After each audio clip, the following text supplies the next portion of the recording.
রসুল বলেন, বুনিয়াল ইসলামু আলা খামসিন। রসুল দুনিয়ার মানুষদেরকে জানা দেয়, হে দুনিয়ার মানুষেরা, ইসলামের বেনা পাঁচটি। এই পাঁচটি বেনা খুবই গুরুত্বপূর্ণ। পাঁচটি বেনা খুবই গুরুত্বপূর্ণ। তবে কথা হলো, পাঁচটি বেনা যে সব মুসলমানের পালন করতে হবে বিষয়টা এমন না। কিন্তু এই পাঁচটা বেনার মধ্যে তিনটা বেনা এমন আছে যে বেনাগুলা সমস্ত মুসলমানের জন্য মানা আবশ্যক। এক নম্বর বেনা আল্লাহর উপর ঈমান আনা। কার উপর ঈমান আনা? আল্লাহর উপর ঈমান আনা। দুই নম্বর বেনা হলো, এক নম্বর বেনার মধ্যে আল্লাহ পাক রব্বুল আলামিনের হাবিব দুইটা শর্ত দিয়েছেন। কয়টা শর্ত? দুইটা শর্ত দিয়েছেন। একটা শর্ত হলো আল্লাহর উপর ঈমান আনা, আল্লাহ যে একাত্মবাদ, আল্লাহ যে এক আল্লাহ, এটা বিশ্বাস করা। দুই নম্বর, এই একই কথার মধ্যে দুই জুজ ঢুকাইছেন। দুই নম্বর হলো আল্লাহ পাক রব্বুল আলামিনের পয়গাম্বর যে আল্লাহ পাকের রসুল, এটার সাক্ষ্য দেওয়া। কি দেওয়া? সাক্ষ্য দেওয়া। এটা সমস্ত মুসলমানের জন্য আবশ্যক। ইসলামের দুই নম্বর বেনা হলো নামাজ, এরপরে রোজা। মুসলমান ইমানদার আল্লাহর গোলাম, আল্লাহ পাক রব্বুল আলামিনের হাবিব পাঁচটা বেনার মধ্যে এই তিনটা বেনা সমস্ত মুসলমানের জন্য মানা আবশ্যক করে দিয়েছেন। তবে বাকি যে দুইটা বেনা আছে, একটা বেনা হলো যাকাত, আরেকটা বেনা হলো হজ। রে বান্দা, সমস্ত মুসলমানের মধ্যে সবার উপর যাকাত ওয়াজিব না, সবার উপর যাকাত ফরজ না, সবার উপর হজ ফরজ না। তবে যার উপর যাকাত আবশ্যক হয়েছে তার যাকাত দিতে হবে, যার উপর হজ ফরজ হয়েছে তার হজ করতে হবে। যেই বান্দার উপর ফরজ হয় নাই ওই বান্দার দরকার নাই। তবে যদি রসুলের মোহাব্বতে যদি কেউ যেতে চায়, বাধাও নাই, যেতেও পারবে। তবে বান্দা যদি যেই সময়ে বান্দার সামর্থ্য হবে, টাকা হবে, ওই হজ ফরজ বিধান ওইটা পালন করতে হবে। আগেরটা নফল হিসাবে হয়েছে, এরপরে টাকা হওয়ার পর আমার ওপর ফরজ হয়েছে, ওইটা আমার পুনরায় আবার আদায় করতে হবে। এজন্য মুসলমান উম্মতের দল, আমি বয়ানের মাধ্যমে বললাম, বয়ানের মাঝখানে বললাম, যেই বান্দা হজ নামক যে একটা বিধান আল্লাহ পাক আমাদেরকে দান করেছেন, এই বিধানটা যদি কোনো বান্দা অস্বীকার করে, ওই বান্দা ডাইরেক্ট বেঈমান হয়ে যাবে। দুনিয়ার মধ্যে এরকম মানুষ আছে না নাই? হজকে অস্বীকার করে। তো কি দরকার কত লক্ষ লক্ষ টাকা খরচ করে বাইতুল্লাহর গিলাফ ধরে লাব্বাইকের আওয়াজ দিবে, রসুলের রওজার পাশে দাঁড়াইয়া রসুলকে সালাম দিবে? কি দরকার টাকা খরচ করার? সালাম তো এখান থেকে দিলেই হয়, সালাম তো এখান থেকেই দিলেই হয়। কিন্তু বোকা তো এটা বোঝে না যে রসুল সাল্লাল্লাহু আলাইহি ওয়াসাল্লামের রওজার পাশে দাঁড়াইলে কত যে মজা। রসুল সাল্লাল্লাহু আলাইহি ওয়াসাল্লাম হাদিসে কারিমার মাধ্যমে জানিয়ে দিয়েছেন, যেই উম্মত আমি নবী দুনিয়ার জমিন থেকে বিদায় হওয়ার পর আমি নবীর সাথে সাক্ষাৎ করতে আসবে। নবী নামর মারা গেছে, সাক্ষাৎ করব কিভাবে? মানে নবীর কবর জিয়ারত করবে, নবীর কবর, নবীর রওজা জিয়ারত করার জন্য যাবে। রসুল বলে, যে উম্মত আমি মারা যাওয়ার পর আল্লাহ পাক রব্বুল আলামিন বান্দাকে, উম্মতকে ধন সম্পদের মালিক দান করেছেন, মালিক বানিয়েছেন। আল্লাহর দেওয়া সম্পদ আল্লাহর রাস্তায় বিলীন করে আমার সাথে সাক্ষাৎ করতে আসবে। কাল কিয়ামতের ময়দানে আমি নবীর সুপারিশ তার জন্য ওয়াজিব হয়ে যাবে। কত বড় পুরস্কার! মুসলমান যারা হজে গেছে জিজ্ঞেস করুন, তারা আমাদের কাছে এসে বলে, যখন নবীর রওজার পাশে দাঁড়ায় অন্তরটা কেমন জানি হয়েছে, কেমন জানি আল্লাহ পাক রব্বুল আলামিন আসমান থেকে রহমতের বৃষ্টি বর্ষণ করে। অন্তরে এমন প্রশান্তি অনুভব হয় আমাদের। কেমন ঘর, কেমন ঘর, যেই ঘরের মধ্যে 24 ঘন্টা রহমত অবতীর্ণ হতেই থাকে, এমন একটা ঘর।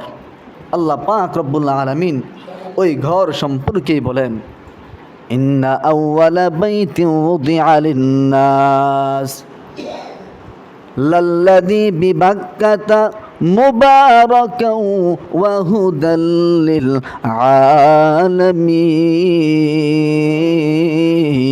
আলামিন। আল্লাহ রাব্বুল আলামিন কালামুল্লাহ শরীফের মাধ্যমে জানা দেন, ইন্না আউওয়ালা বাইতিন, আল্লাহ পাক রব্বুল আলামিন প্রথম ঘর, উদিআ, এটা নির্মাণ করেছেন। কি করেছেন? নির্মাণ করেছেন। প্রথম ঘরের নাম কি? বাইতুল্লাহ। প্রথম ঘরের নাম কি? বাইতুল্লাহ। এরা নবীর উম্মতের দল।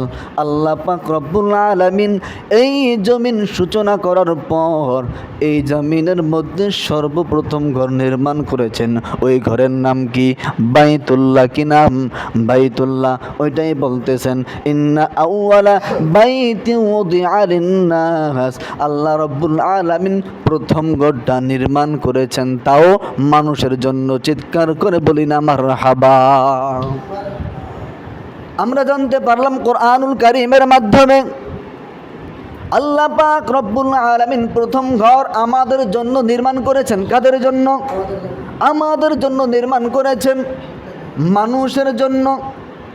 তবে যেই সমস্ত মানুষেরা নিমুখ হারাম, যে সমস্ত মানুষেরা জালেম, এই সমস্ত মানুষদের জন্য আল্লাহ পাক এই ঘরকে নির্মাণ করে নাই, ঘরকে নির্মাণ করে নাই। এরা মুসলমান উম্মতের দল। আল্লাহ পাক রব্বুল আলামিন বলেন, যে সমস্ত বান্দারা দুনিয়ার মধ্যে বিনয়ী থাকবে, ইসলামের সাথে গাদ্দারি করবে না, আমি আল্লাহর সাথে গাদ্দারি করবে না, নবীর সাথে গাদ্দারি করবে না, ভালো মানুষের সাথে গাদ্দারি করবে না, আমি আল্লাহ পাক রব্বুল আলামিন তাদের জন্য সুন্দর একটা ঘর বানাইয়েছি। লাল্লাযী বিবাক্কাতা, এই ঘরটা কোথায়? মক্কা নগরীতে। কোথায়? মক্কা নগরীতে। আমি ভোলা থেকে রওনা হইলাম, বাইতুল মুকাররম পর্যন্ত সফর করলাম। এরপরে বললাম আর সফর করব না, আমি আমার তাওয়াফের কাজটা বাইতুল মুকাররমের পাশে সেরে ফেলি। যেহেতু বাইতুল মুকাররম বড় দামি মসজিদ, দামি মসজিদ না, বাংলাদেশের জাতীয় মসজিদ বাইতুল মুকাররম। এত কষ্ট করে টাকা খরচ করে মক্কা শরীফ যাওয়ার দরকার কি? বাংলাদেশের মধ্যে সবচাইতে দামি মসজিদ তো বাইতুল মুকাররম, সম্মানিত মসজিদ। আজকে আমার ইবাদতটা আমি এখানে সেরে ফেলি। আল্লাহ বলে, না, হবে না। বাইতুল মুকাররম আমি আল্লাহ পাক রব্বুল আলামিনের ঘর, এই মসজিদও আমি আল্লাহ পাক রব্বুল আলামিনের ঘর। তবে ব্যবধান আছে। কি আছে? ব্যবধান আছে। আল্লাহ পাক রব্বুল আলামিন জানা দেয়, মুসা নবীও আমার পয়গম্বর, ঈসা নবীও আমার পয়গম্বর, কিন্তু মুহাম্মদও আমার পয়গম্বর, কিন্তু ভিন্ন ভিন্ন কোয়ালিটি। সব পয়গম্বর এক জায়গায় রাখলে আমার বন্ধু মুহাম্মদের সমপরিমাণ হবে না। এটাও আল্লাহর ঘর, বাইতুল মুকাররম আল্লাহর ঘর। কিন্তু এই ঘর এবং বাইতুল মুকাররমের ঘরের সাথে এটাও জানি আল্লাহর ঘর, বাইতুল মুকাররমও জানি আল্লাহর ঘর, কিন্তু এই দুইটা ঘরের সাথে মক্কা মদিনার তুলনা করলে হবে না। কারণ ওই ঘরটা স্বয়ং দামি করেছেন কে? যেই ঘরটা আল্লাহ পাক রব্বুল আলামিন দামি করেছেন।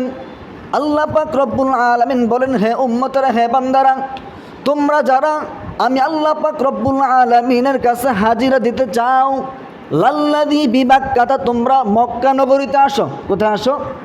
মক্কা নগরীতে আসো। আমি আল্লাহ পাক রব্বুল আলামিনের কাছ থেকে যদি তোমরা কিছু পাইতে চাও, তোমরা কোথায় আসো? মক্কা নগরীতে আসো। লাল্লাযী বিবাক্কাতা, শুধু এটা মক্কা নগরী এখানে বলে ক্ষান্ত করেন নাই, এরপর বলতেছেন মুবারাকান, এই ঘরটা হলো বরকতময় ঘর। দুনিয়ার মধ্যে কোনো ঘরকে বরকতময় ঘর বলা হয় নাই, কিন্তু একমাত্র মক্কা নগরীর ঘরকে মুবারক বরকতময় ঘর বলা হয়েছে। এরপর আল্লাহ পাক রব্বুল আলামিন বলেন এটা বরকতময় কেমনে? বলে আমি আল্লাহ পাক রব্বুল আলামিন এই ঘরের মধ্যে 24 ঘন্টা আমি আল্লাহ পাক রব্বুল আলামিন রহমতের সাকিনা নাজিল করতে থাকি। এরপর আল্লাহ পাক রব্বুল আলামিন বলে শুধু এতটুকু শেষ নয়, আল্লাহ পাক রব্বুল আলামিন বলেন ওয়াহুদাল লিল আলামিন, এই ঘরটা শুধু বরকতময়, শুধু বিষয়টা এমনটি নয়, বরং এই ঘরটা পুরা বিশ্ববাসীর জন্য হেদায়েতের মার্কাজ। এই ঘরের মধ্যে যে যাবে, এই ঘরের সাক্ষাৎ যে করবে, নবী সাল্লাল্লাহু আলাইহি ওয়াসাল্লামের সাথে সাক্ষাৎ যারা করতে যাবে, এরা হেদায়েতের পথ পেয়ে যাবে, এরা আলোর পথ পেয়ে যাবে। আলোর পথ পেয়ে যাবে মানে এরা নবীজির সুপারিশের ভাগীদার হবে কাল কিয়ামতের ময়দানে। জাহান্নাম নামক অন্ধকার থেকে মুক্তি পেয়ে এরা জান্নাত নামক আলোর দিকে এরা স্বয়ং চলে যাবে। এরপর আল্লাহ পাক রব্বুল আলামিন এই ঘটনার সূচনা করেছেন পয়গম্বর আদম আলাইহিস সালাতু ওয়াস সালামের মাধ্যমে। কার মাধ্যমে? আদম আলাইহিস সালাতু ওয়াস সালামের মাধ্যমে। কিন্তু এক পর্যায়ে এই ঘরের কোনো অস্তিত্ব ছিল না। এই ঘরের মধ্যে এক পর্যায়ে বেদাতীরা পূজা করা শুরু করে দিয়েছে, এই ঘরের অস্তিত্ব ছিল না। এরপরে আল্লাহ পাক রব্বুল আলামিন পয়গম্বর ইব্রাহিমকে দুনিয়ার জমিনে প্রেরণ করলেন। পয়গম্বর ইব্রাহিমকে দুনিয়ার জমিনে প্রেরণ করার পর আল্লাহ পাক রব্বুল আলামিন পয়গম্বর হাবিবুল্লাহ আল্লাহ রসুল সাল্লাল্লাহু আলাইহি ওয়াসাল্লামকে কুরআনুল কারীমের মাধ্যমে জানিয়ে দিয়েছেন ওয়া ইয বাওয়ানা লিইব্রাহিমা মাকানাল বাইতি আল্লাহ তুশরিক বি শাইআন ওয়া তাহির বাইতি। আল্লাহ পাক রব্বুল আলামিন হাবিবকে বলেন, হাবিব স্মরণ করেন ওই সময়ের কথা যখন আমি আল্লাহ পাক রব্বুল আলামিন নির্ধারণ করেছি, নির্মাণ করেছি লিইব্রাহিমা, ইব্রাহিমের জন্য মাকানাল বাইতি, বাইতুল্লাহর স্থান আমি কি করেছি? নির্ধারণ করেছি। বাইতুল্লাহ নির্মাণ করার পর, বাইতুল্লাহর স্থান নির্ধারণ করার পর আমি আল্লাহ পাক রব্বুল আলামিন আমার খলিলকে 1 নম্বর আদেশ দিয়েছি, আল্লাহ তুশরিক বি শাইআন, সাবধান, আমি আমার ঘর তোমাকে দান করলাম, তোমাকে দিয়া আমার ঘর আমি নির্মাণ করেছি, সাবধান, এই ঘরের মধ্যে শুধু একমাত্র আমি আল্লাহর ইবাদত হবে, সাবধান যাতে করে এই ঘরের মধ্যে গায়রুল্লাহর ইবাদত না হয়। আল্লাহ তুশরিক বি শাইআন ওয়া তাহির বাইতি লিত-তাইফিন, এই ঘরের মধ্যে একমাত্র ইবাদত চলবে আমি আল্লাহর। আমি আল্লাহ পাক রব্বুল আলামিনের ইবাদত করার জন্য তোমার কাজ হলো এই ঘরটা তোমরা পবিত্র রাখবা। কি রাখবা? পবিত্র রাখবা। এই ঘরের মধ্যে বিভিন্ন মানুষ, বিভিন্ন ফিতনাকারী মানুষ এসে নাফাকি করতে পারে, এই ঘরটা নাফা করে ফেলতে পারে। তোমাকে কাজ দিলাম এই ঘরটা তুমি বাইতি লিত-তাইফিন, তুমি এই ঘরটা কি করবা? পবিত্র রাখবা, যাতে যারা কি করবে? তওয়াফ করবে, যাতে করে তওয়াফকারীরা এসে তওয়াফ করতে পারে। এই জন্য তুমি এই ঘরটাকে কি করবা? পবিত্র রাখবা, যাতে আমার তওয়াফকারী মুমিন বান্দারা এসে এই ঘরের মধ্যে সিজদা করতে পারে, এই ঘরের চতুর্দিকে তওয়াফ করে আমি আল্লাহ পাক রব্বুল আলামিনকে রাজি খুশি করে জান্নাতের মেহমান হয়ে দুনিয়ার জমিন থেকে বিদায় হতে পারে। আল্লাহ পাক রব্বুল আলামিন যেই পরিমাণ আলোচনা করলাম সংক্ষিপ্ত সময়ের মধ্যে আমাদের সকলকে আমল করার তৌফিক দান করুন।